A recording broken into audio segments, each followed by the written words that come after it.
कर दी मैं। चलिए, राष्ट्रीय गान और राष्ट्रीय गीत में क्या अंतर है आप लोग इसको समझिएगा। हम लोग राष्ट्रीय गीत गाते हैं कि नहीं? जी मैम। राष्ट्रीय गान भी गाते हैं जी मैम। और हम लोग प्रत्येक दिन राष्ट्रीय गान गाते हैं। जी मैम। तो इस दोनों में अंतर क्या है आज हम समझाते हैं। यहाँ देखिए, राष्ट्रीय गीत का पूरा फुल फॉर्म मैंने यहाँ लिख दिया है ना। राष्ट्रीय गान और राष्ट्रीय गीत, यानी राष्ट्रीय गान हो गया जन गण मन अधिनायकी जय, हम लोग गाते हैं प्रार्थना में, चेतना सत्र में। और राष्ट्रीय गीत हो जाता है वंदे मातरम, वंदे मातरम सुजलाम सुफलाम मलयजशीतलाम कहते हैं ना। तो ये राष्ट्रीय गीत हो गया, इसको गीत के आधार पर हम लोग गाते हैं और इसको गान जो हम लोग प्रत्येक दिन गाते हैं। अब हम चलते हैं कि इसको लिखा किसने है। इसको लिखा किसने है? तो रविंद्रनाथ टैगोर ने। कौन लिखा है? रविंद्रनाथ टैगोर ने। और इसको कौन लिखा है? बंकिमचंद्र चट्टोपाध्याय, आनंद मठ, इनको ये लिखा गया है। ठीक है। इनकी अवधि यानी गाने का कितना अवधि होता है, हम लोग कहते हैं राष्ट्रीय गान गाने का कितना था, हम लोग बोलते हैं 52 सेकंड है, ऐसे ही बोल देते हैं, लेकिन सच में लगभग इसको अवधि जो है 52 सेकंड ही है। इसकी अवधि लगभग 1 मिनट 5 सेकंड है, यानी 65 सेकंड, 65 सेकंड। ठीक है। गान, क्योंकि कोई भी गान जो हम लोग गाते हैं थोड़ा लय सुर रहता है ना। इसको दर्जा कैसे मिला, कहाँ मिला, कब मिला, जो भी है संवैधानिक दर्जा प्राप्त है। ठीक है। इसको प्राप्त नहीं है, लेकिन राष्ट्रीय गीत इसका स्थान दिया गया है। ठीक है।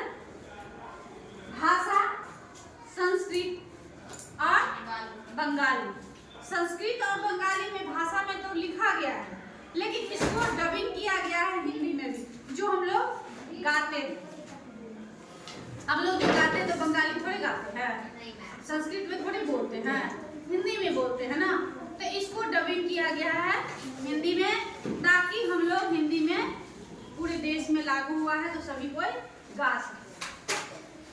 इनका भाषा पे हो गया, मतलब इस पे लिखा गया था। प्रथम गायन कहाँ हुआ था, यानी कोई चीज का प्रथम चीज कहाँ हुआ था? 1911 में कलकत्ता सेशन में। कहाँ हुआ था? कलकत्ता सेशन में। प्रथम बार कलकत्ता सेशन में हुआ था। इसका राष्ट्रीय गीत का भी 1986, ये देखिए 1986 कलकत्ता अधिवेशन में रविंद्रनाथ टैगोर के द्वारा हुआ था प्रथम बार। और इसको अपनाया कब गया था, यानी मान्यता प्राप्त सरकार ने कब दी थी, कब अपनाया गया था, पूरे देश में कब लागू किया गया था? तो इसको पूरे देश में 24 जनवरी 1950 को लागू किया गया था। राष्ट्रीय गीत को भी 24 जनवरी 1950 को लागू किया गया था। इसमें राष्ट्रीय गान और राष्ट्रीय गीत सभी को समझ में आ गया होगा। किन्हीं को दिक्कत है आप आइएगा, हाँ बताइए। और किन्हीं को कोई दिक्कत होगा तो पूछिएगा, हम फिर से बताएंगे।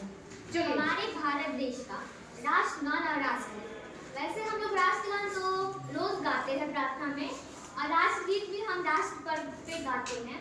राष्ट्र पर्व यानी 26 जनवरी या फिर 15 अगस्त। तो उसके पीछे भी कुछ कड़ियाँ भी होती है जिसे आज हम जानते हैं, जैसे राष्ट्रगान जो हमारा जनगण मन, और राष्ट्रगीत जो हमारा वंदे मातरम है। तो जनगण मन को किसने लिखा था? तो जनगण मन को लिखा था रविंद्रनाथ टैगोर ने, और उसी तरफ वंदे मातरम को लिखा था बंकिमचंद्र चट्टोपाध्याय यानी आनंद मठ ने। और इसे गाने की अवधि कितनी है, यानी हम राष्ट्रगान को लगभग 52 सेकंड में गाते हैं, और उसी तरफ राष्ट्रगीत को हम लगभग 1 मिनट और 5 सेकंड यानी 65 या फिर 65 सेकंड में गा सकते हैं। और इसे कौन सा दर्जा प्राप्त हुआ है?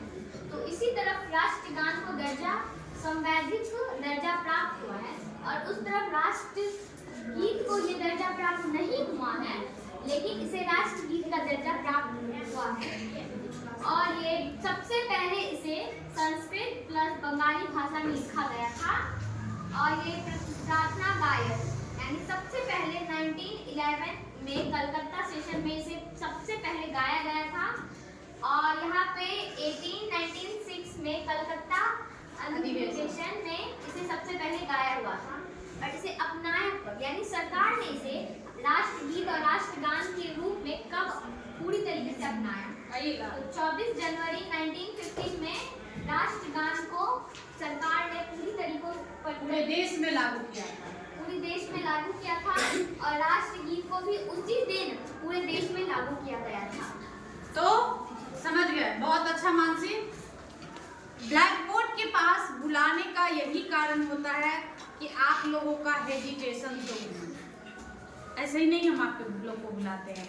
कम से कम जो हम पढ़ा रहे हैं आप समझे कि नहीं समझे, अच्छी तरह से नोट किए कि नहीं किए, ये बहुत मायने रखती है। तो अगर और भी कोई बच्चा ब्लैक बोर्ड के पास आना चाहता है तो आ सकते हैं बेहिचक, बिना मेरे नाम पुकारे हुए, कि हम किसी का नाम ना पुकारे और आइए यहाँ पे बोल सकते हैं। और कोई आना चाहते हैं तो आप लोग आ सकते हैं, है ना? है चलिए, लेकिन सभी कोई आइए यहाँ पे, अच्छा लगेगा, वेजिटेशन टूटेगा, समझ गए ना?